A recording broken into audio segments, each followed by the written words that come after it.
हाय, hello, नमस्कार. अशूच्या mini ब्लॉगमध्ये तुमचं परत एकदा स्वागत आहे. आज दिवसाची सुरुवात ना खूपच लवकर झाली होती. आज ना मी 4 वाजता उठले होते. काहून की आज ना थोडंसं बाहेर जायचं होतं आम्हाला. त्यामुळे ना लवकर उठून ना फ्रेश वगैरे झाले आणि मस्तपैकी रेडी झाले. आज ना शिव पण खूपच लवकर उठलं होतं. मग काय शिवला पण लगेच आंघोळ वगैरे घातली आणि रेडी केलं. आणि शिवचं ना मेकअप करत होते तर खूपच रडत होता तो. मग काय कसं तरी त्याला रेडी वगैरे केलं. त्याला ना लगेच फीड वगैरे पण करून घेतलं. म्हटलं रस्त्यानं ना तो रडन, त्यामुळे लगेच फीड वगैरे केलं आणि लगेच ना आम्ही निघालो. सकाळी सकाळी ना रस्त्याने एक पण गाडी नव्हती आणि खूपच शांत वातावरण होतं एकदम.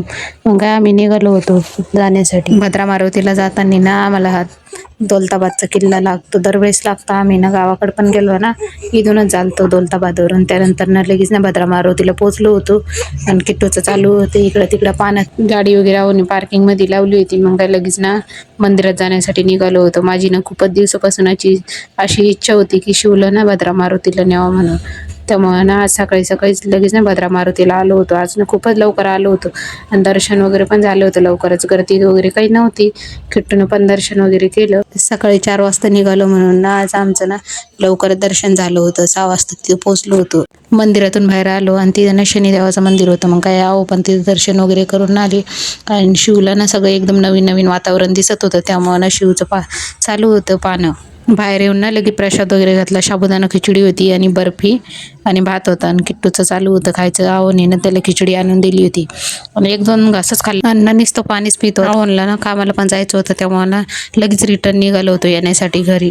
7:30 वाजता नाच खूपच जास्त ऊन पडलं होतं. मी ना खूपच जास्त दमले होते. त्यामुळे ना घरी आले ना आधी ना एक छानपैकी एक झोप वगैरे घेतली आणि त्यानंतर झोपेतून उठले फ्रेश वगैरे होऊन ना रात्री ना आवनी कोल्ड ड्रिंक आणली होती. मग काही कोल्ड ड्रिंक वगैरे पिली आणि लगेच ना स्वयंपाकाला लागली होती. आज ना पुरणपोळीचा स्वयंपाक करायचा होता.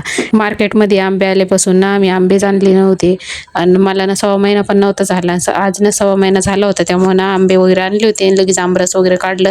देवानं नैवेद्य पण दाखवलं आणि लगेच ना आमरस वगैरे केलं होतं. आणि मग काय आवनला खायचे होते आंबे. मला काही चालत नाही आंबे खायला थोडे दिवस. यावर्षी तर मला काही आंबे खायला भेटणार नाही. म्हणलं आवनला पण खायला भेटतील. त्यामुळे ना लगेच ना आज ना आमरस वगैरे केला आणि देवाला नैवेद्य दाखवलं आणि सासऱ्याला पण दाखवलं होतं नैवेद्य. आवनना त्यांच्या पप्पाला नैवेद्य दिल्याशिवाय ना आंबे खात नाही. त्यामुळे ना नैवेद्य वगैरे दिलं आणि आवनला ताट वगैरे वाढून दिलं. मग काय त्यांनी पण जेवण वगैरे केलं आणि मी ना भांडे वगैरे घासून घेतले आणि संध्याकाळी ना फ्रेश झाले होते. आज ना सकाळी पण आंघोळ केली होती पण संध्याकाळी ना खूपच जास्त घाम आलं होतं. त्यामुळे आंघोळ वगैरे केली आणि पटकन जेवण वगैरे करून घेतलं.